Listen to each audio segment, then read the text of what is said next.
Last week, for all the saints. This week, a mighty fortress is our God. I've gotten my Lutheran geek on the last 2 weeks. Woo. I went to Bethany College in Lindsborg, so I have a Lutheran geek. You didn't know that. It was funny, but you all didn't know that. Dry sense of humor, what can I say? Some people find me funny.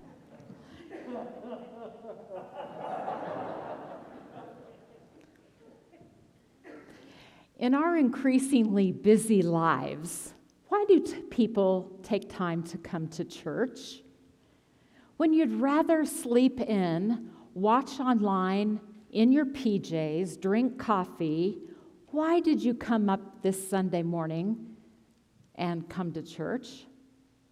With the ridiculous publicity garnered by Christian extremists, why do you want to associate with Christians at church?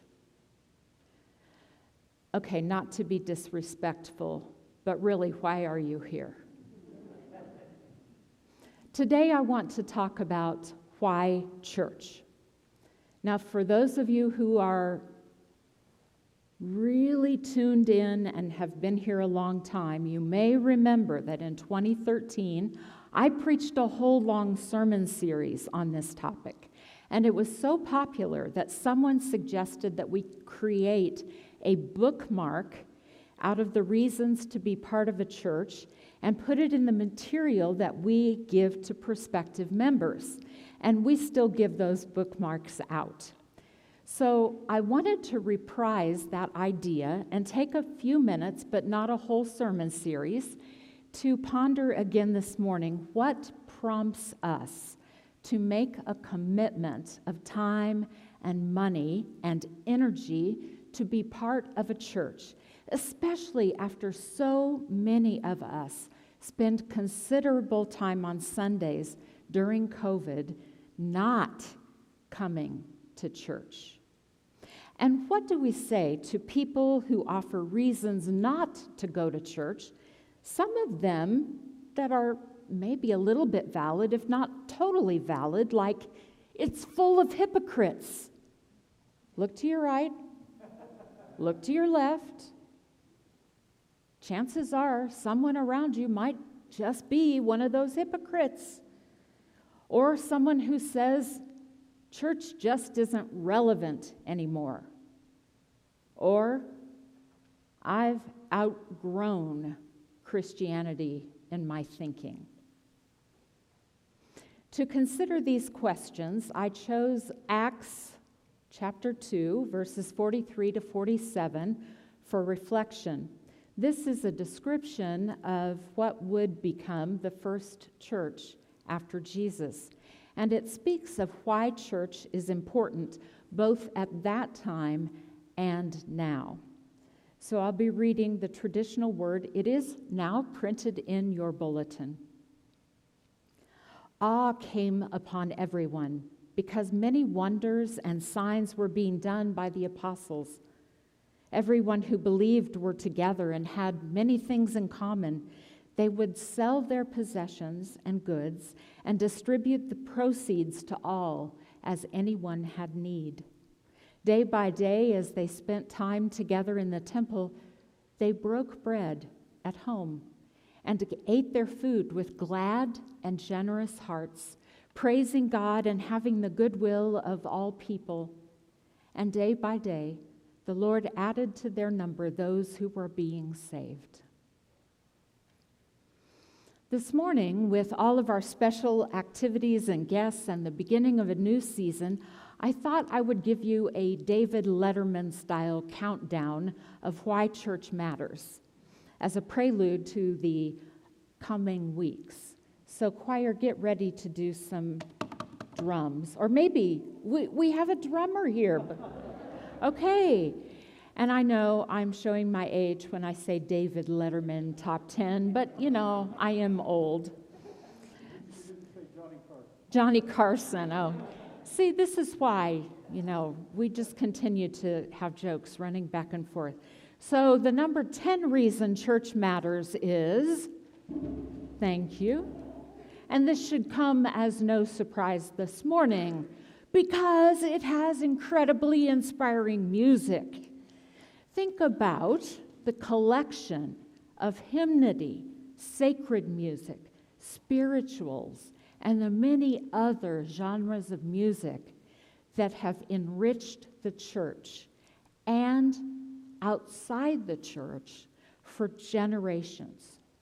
Music is an integral part of our spiritual experience. It was in the church that many of us first learned to harmonize.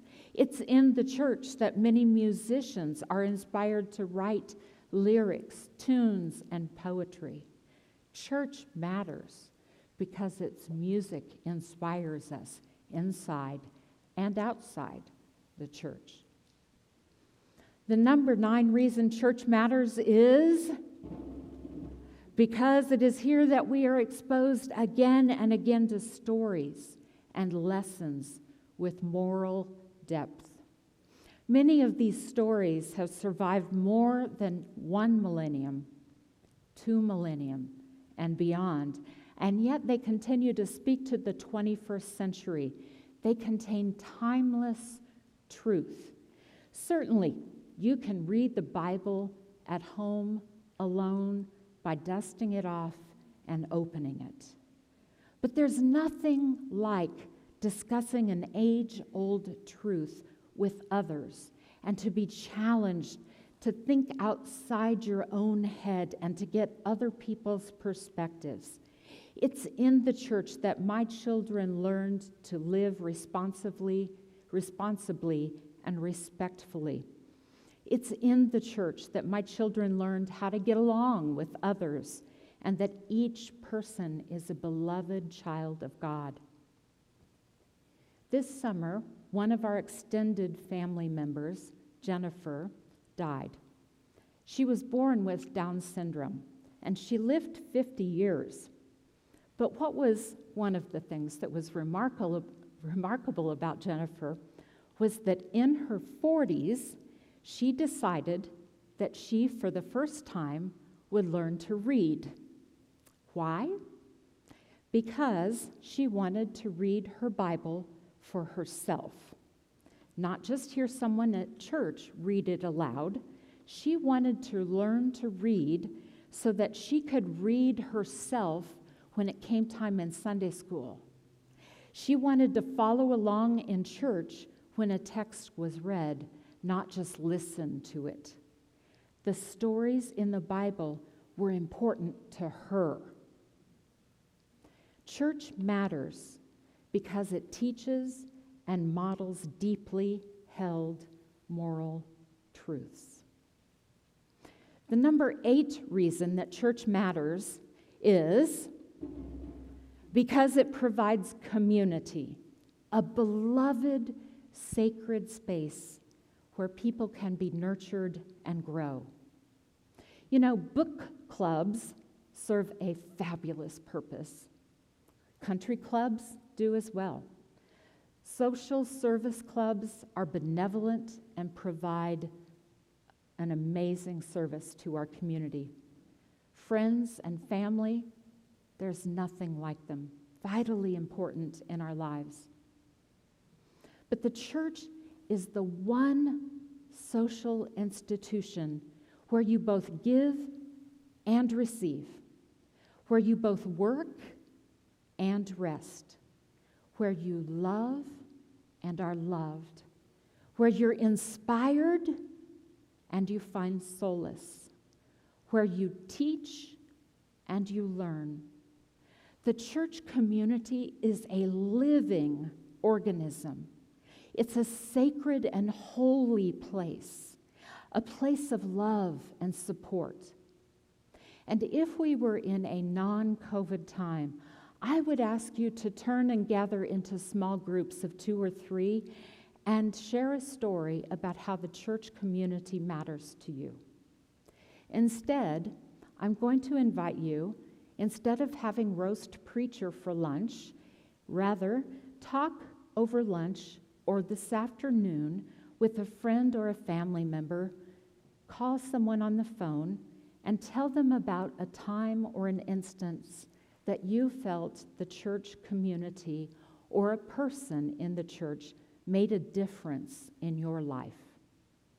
I'm serious about that.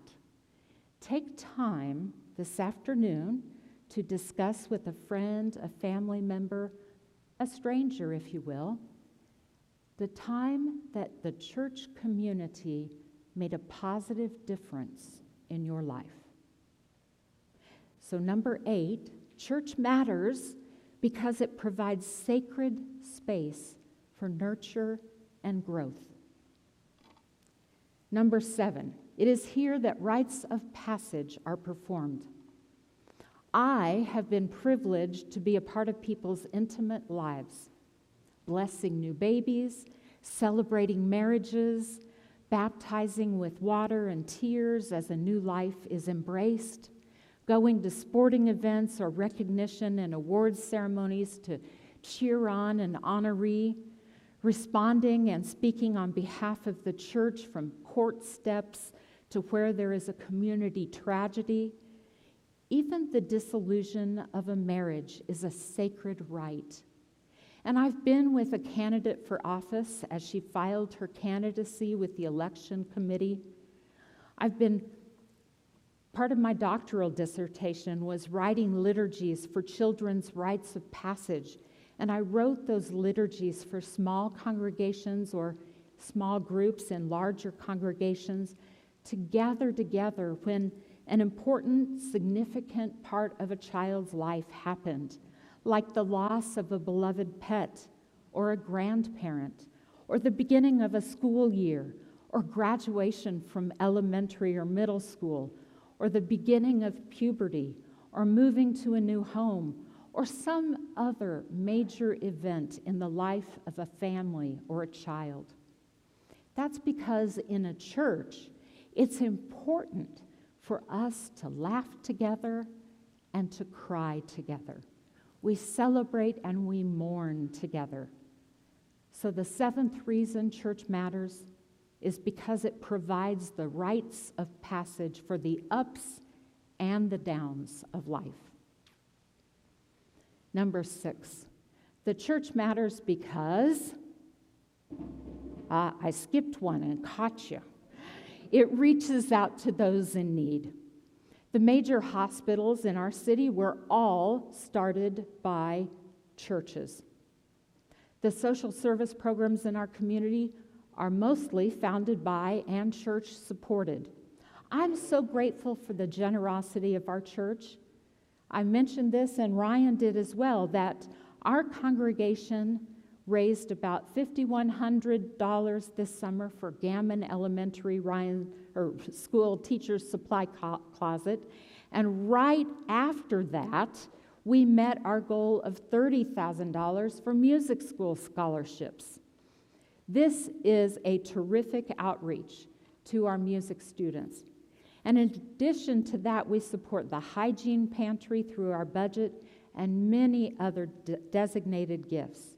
Some $16,000 so far this year from our members to the hygiene pantry, not to mention the various grant opportunities that our members enable our pantry to pursue.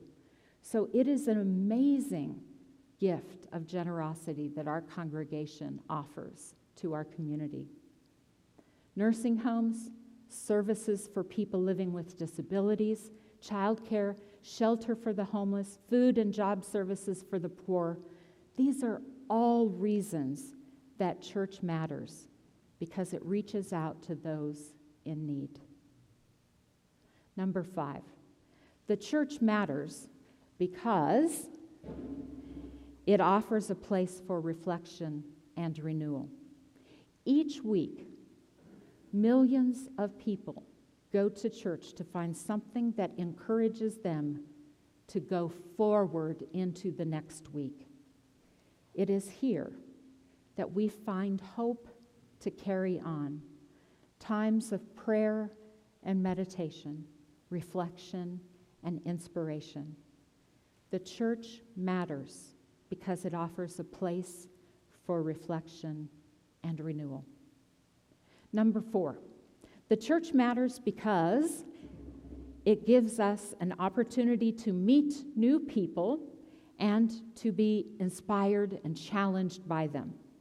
This is a two-edged sword, a joy and a concern. To be blunt, there are some among us that are difficult to love. If we didn't belong to the same church, we might not associate. Church teaches us to find value and worth in each person and to be loving and patient with those who push our buttons. No other place can better prepare you for dealing with people than the church. True? You'll find all kinds of people in a church. Most of us are very lovable.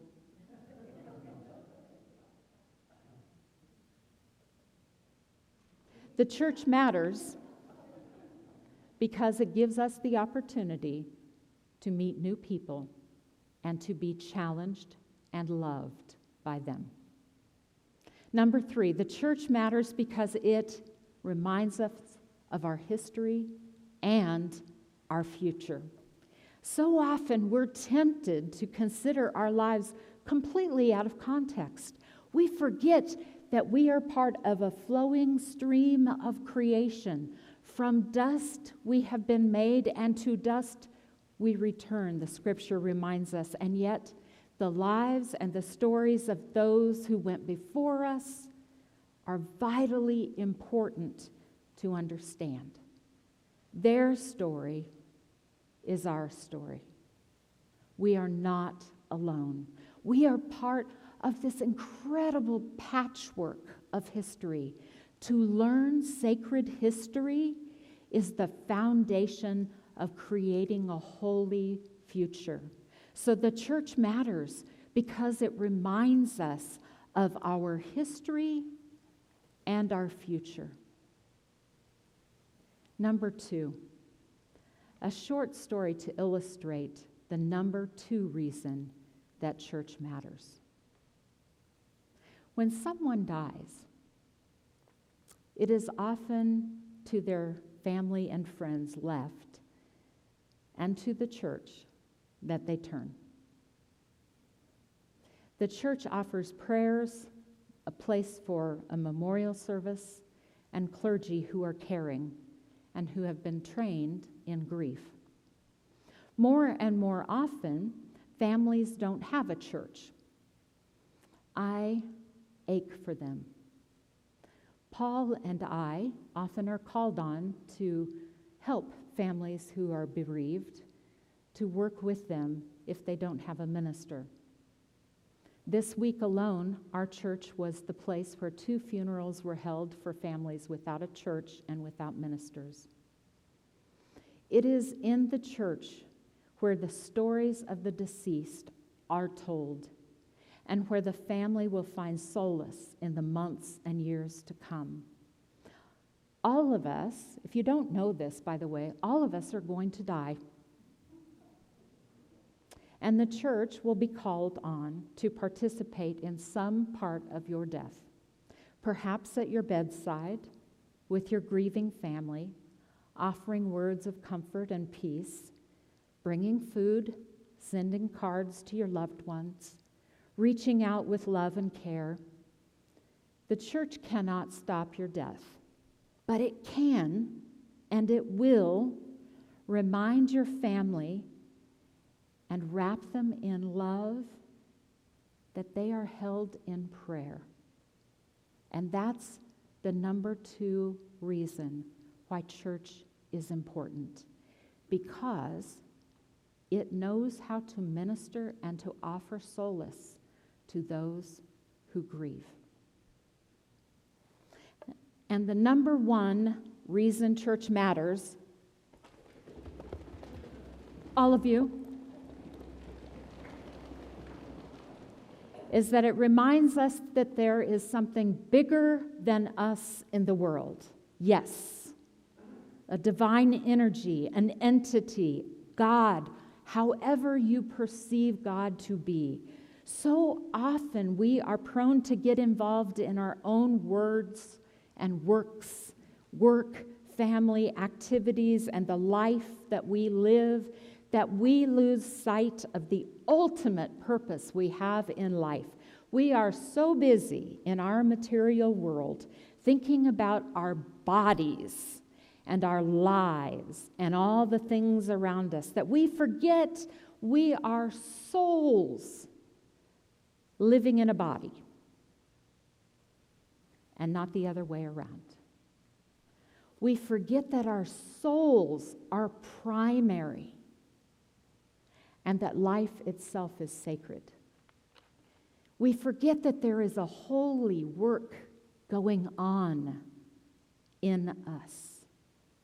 And that's the number one reason that church is important, because it keeps us grounded and connected to God. So those, my friends, are the top 10 reasons we belong to a church. Even if we're in our pajamas and drinking coffee and watching virtually, these are the top 10 that are listed in your bulletin. And I'd be interested to see if you have others that you think of that I haven't listed that we can add and keep on going. Thanks for being here in person and joining us online. Amen.